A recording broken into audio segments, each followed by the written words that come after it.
Hi all, this is Anjali and welcome to my channel. और आज हम करेंगे कंस्ट्रेंट्स इन डेटाबेसेस।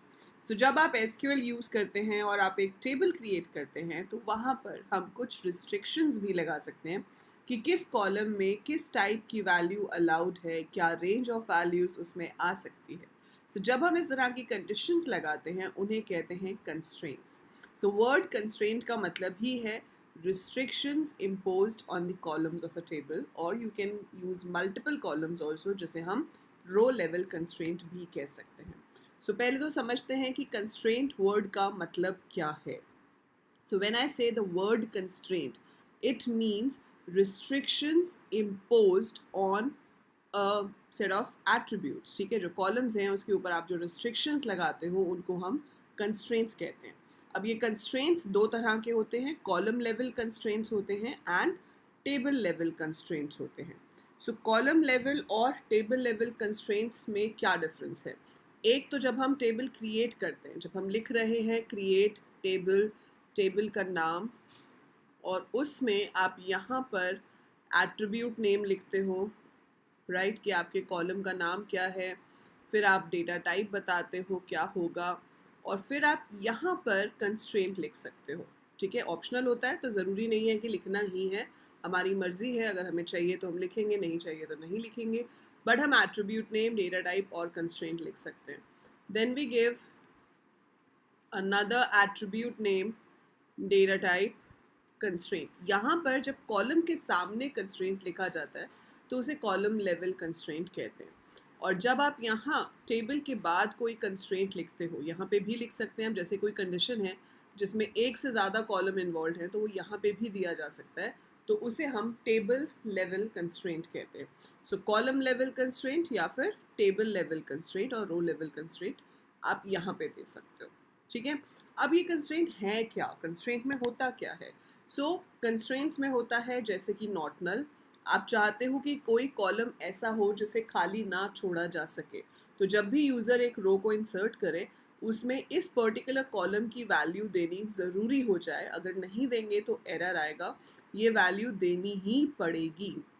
अगर आप कंपल्सरी करना चाहते हो कि भाई ये वैल्यू तो देनी ही पड़ेगी, नहीं तो इंसर्शन नहीं होगी, इसको खाली नहीं छोड़ सकते, तो उसके आगे हम नॉट नल लिख देते हैं। जिसके आगे आपने नॉट नल लिखा है, it can not be left blank, उसकी वैल्यू देना ज़रूरी हो जाता है।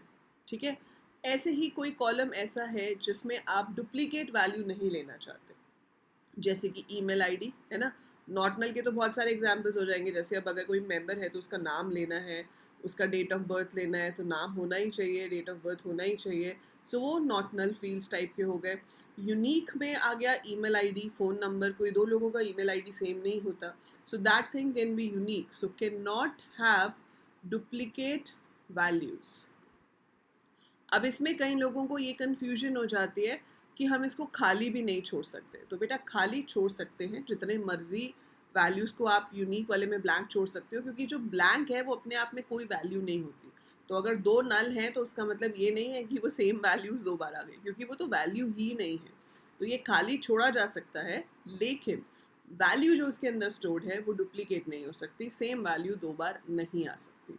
ठीक है, अब तीसरा है which is a combination of two. कुछ बुक्स में लिखा होता है कि ये कंस्ट्रेंट नहीं है, आप प्राइमरी की वैसे भी दे सकते हो, but primary key also acts as a constraint. अब इसके ऊपर खुद एक रिस्ट्रिक्शन है कि एक टेबल में एक ही प्राइमरी की हो सकती है, so only one time you can use this. Not null आप कितने भी कॉलम्स को दे सकते हो, यूनिक कितने भी कॉलम्स को दे सकते हो, लेकिन प्राइमरी की एक ही होती है। और प्राइमरी की में दोनों रिस्ट्रिक्शंस अप्लाई होती हैं, can't be left blank and cannot be duplicate. So cannot be left blank and can't have duplicate values. तो ये दोनों चीज़ें इसके ऊपर अप्लाई होती हैं, लेकिन आप टेबल में एक ही की को प्राइमरी की बना सकते हो। कभी कभी एक कॉलम नहीं मिलता है ऐसा जिसे प्राइमरी की बनाया जा सके, तो हम कॉलम्स को जोड़ के भी प्राइमरी की बना सकते हैं। उस केस में प्राइमरी की तो एक ही होगी, बट वो मल्टीपल कॉलम्स को यूज़ कर रही है, तो उसे हम कॉम्पोजिट की कहते हैं। वो मैं आपको आगे आने वाली वीडियोस में एक्सप्लेन करूँगी विद एग्जाम्पल। ठीक है, सो दैट्स प्राइमरी की। Then you have a constraint called default.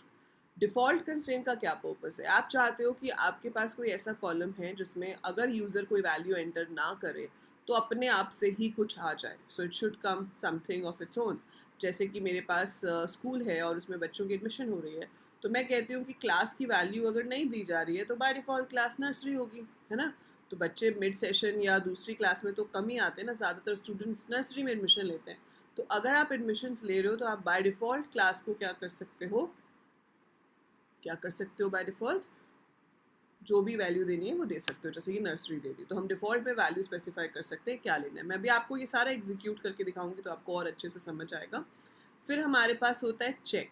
Check की एक प्रॉब्लम है कि माई एसक्यूएल में काम नहीं करेगा, बट चेक का पर्पस क्या होता है कि हम इसके साथ कोई भी एक कंडीशन दे सकते हैं। तो अगर तो आपका जो वैल्यू इंसर्ट हो रही है वो उस कंडीशन को सेटिस्फाई करती है तो ही वो टेबल में इंसर्ट होगी, अदरवाइज वो टेबल में इंसर्ट नहीं होगी।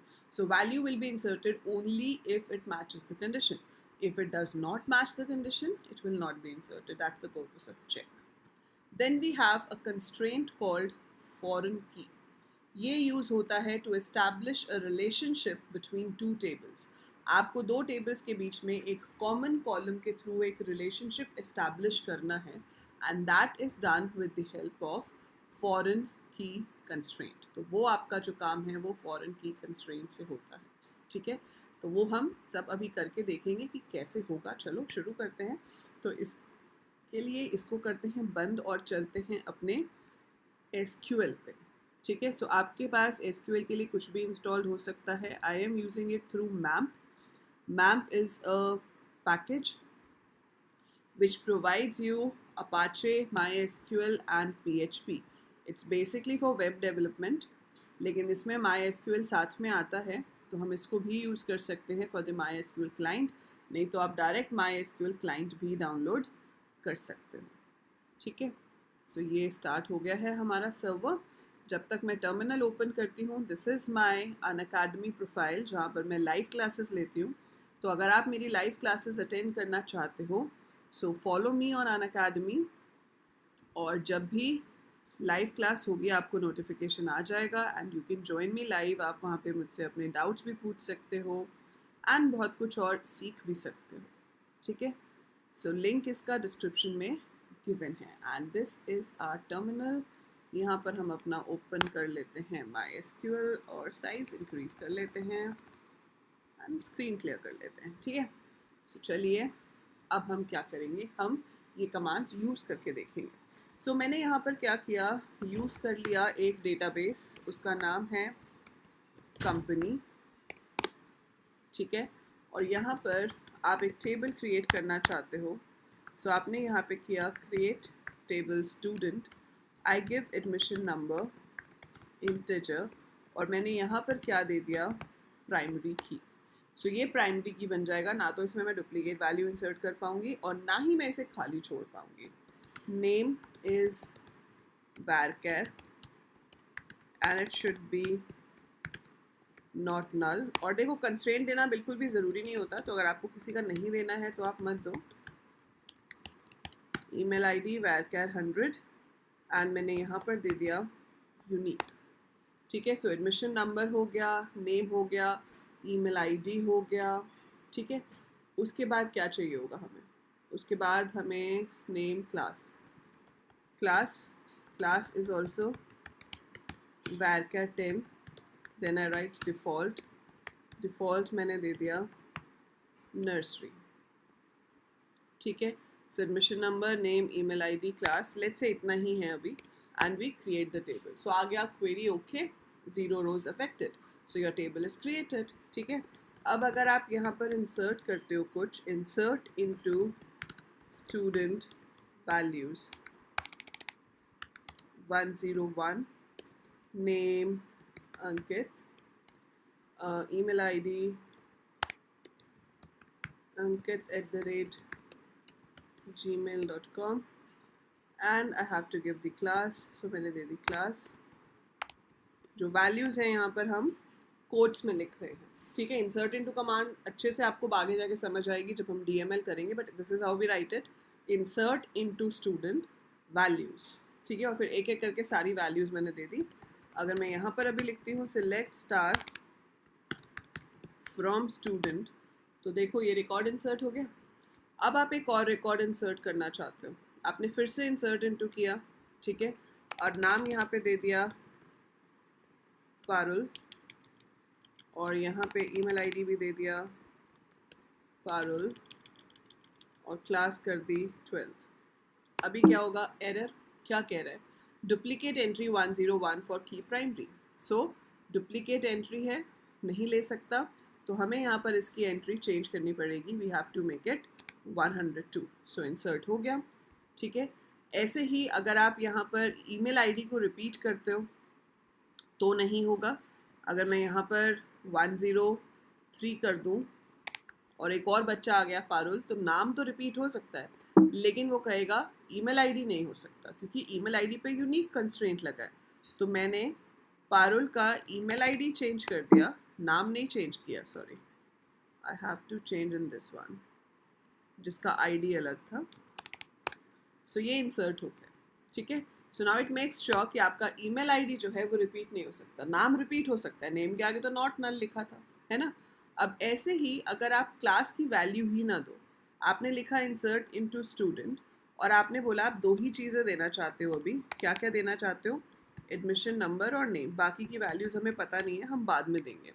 तो मैंने यहाँ पर एडमिशन नंबर दे दिया 104, नाम दे दिया Karan, and rest of the values I don't know, ठीक है, वो मैंने नहीं दी अभी। तो I have given only 2 columns, तो उस हिसाब से इनमें नल होना चाहिए था। लेकिन अगर आप इसको फेच करके देखोगे तो ईमेल आईडी में तो नल आया, क्योंकि हमने कुछ दिया ही नहीं था, तो बाय डिफ़ॉल्ट वो उसके अंदर नल ले लेगा। लेकिन क्लास में उसने क्या ले लिया, नर्सरी। सो डिफ़ॉल्ट वैल्यू ले ली विच इज़ नर्सरी, क्योंकि मैंने डिफ़ॉल्ट कंस्ट्रेंट में नर्सरी लिखा था। So this was the command जिसकी हेल्प से हमने ये टेबल बनाया था। तो ये तो 4 कंस्ट्रेंट्स यहाँ पर हो गए। चेक के आगे हम सिर्फ कंडीशन लिख सकते हैं, जैसे आप एज ले लो यहाँ पर और आप उसके आगे कंडीशन लगा दो कि age should be greater than equal to 3, तभी एडमिशन होगा, अदरवाइज नहीं होगा, है ना। पर वो MySQL में चलता नहीं है, तो I can't show you practically है। अच्छा, लास्ट जो आपका कंस्ट्रेंट रह गया है वो है फॉरेन की। उसके लिए पहले आपको समझना पड़ेगा कि 2 टेबल्स के बीच में रिलेशन होता कैसे है, फिर हम उसको कमांड के थ्रू कैसे करते हैं, that is what you have to understand, ठीक है। और उसके लिए मैं आपको एक पूरी एक्सक्लूसिव वीडियो दूंगी जिसमें मैं आपको बताऊंगी कि दोनों टेबल्स कैसे रिलेट होते हैं और फिर फॉरेन की कंस्ट्रेंट हम किस तरीके से बनाते हैं, ठीक है। सो वो सिंगल टेबल पे काम नहीं करता है, दैट्स ऑन मल्टीपल टेबल्स। जब मेरे पास 2 टेबल्स हों, जैसे कि मैं आपको यहाँ पे दिखाती हूँ, select star from supplier, so this shows मी मेरे पास सप्लायर्स कौन कौन से हैं। Select star from product, this shows मी मेरे पास प्रोडक्ट कौन कौन से हैं। तो अगर आपको देखना हो कि आईफोन कौन सप्लाई करता है, तो यहाँ से सप्लायर आईडी 30 मिल रहा है, इधर से नाम मिल रहा है Sukalpa, so I can say it is supplied by Sukalpa, है ना। पर ये चीज़ कैसे होगी एसक्यूएल में, इसको फॉरेन की कैसे बनाएंगे, फॉरेन की क्या होता है, उसके लिए एक एक्सक्लूसिव वीडियो बहुत ही जल्द आपको चैनल पर मिल जाएगी, जिससे आप समझ पाएंगे। ऑलरेडी भी हैं अगर आप पुरानी वीडियोस को रेफर करना चाहते हो, but I be uploading it very soon. I hope बाकी के सारे कंस्ट्रेंट्स आपको अच्छे से समझ आ गए होंगे, जो कंस्ट्रेंट्स मैंने आपको यहाँ अभी करके दिखाए हैं। So you would have understood these thoroughly. अब इनको प्रैक्टिस भी करके देखो, ठीक है, और आगे की कमांड्स हम करते जाएंगे। सो नेक्स्ट वीडियो में हम अगली DDL कमांड करेंगे which is alter table command. So हमने अभी क्रिएट टेबल कर लिया कि टेबल क्रिएट कैसे हो सकता है, कैसे डेटा टाइप्स देते हैं, कैसे कंस्ट्रेंट देते हैं, and now we'll move further for the other data definition language commands. So that is it for this video. I hope आपको ये समझ आ गया होगा। आ गया है तो लाइक बटन पे ज़रूर क्लिक कीजिए, चैनल सब्सक्राइब कर लीजिए अगर अभी तक सब्सक्राइब नहीं किया है, and share it with as many people as you can. Thank you. Bye for now.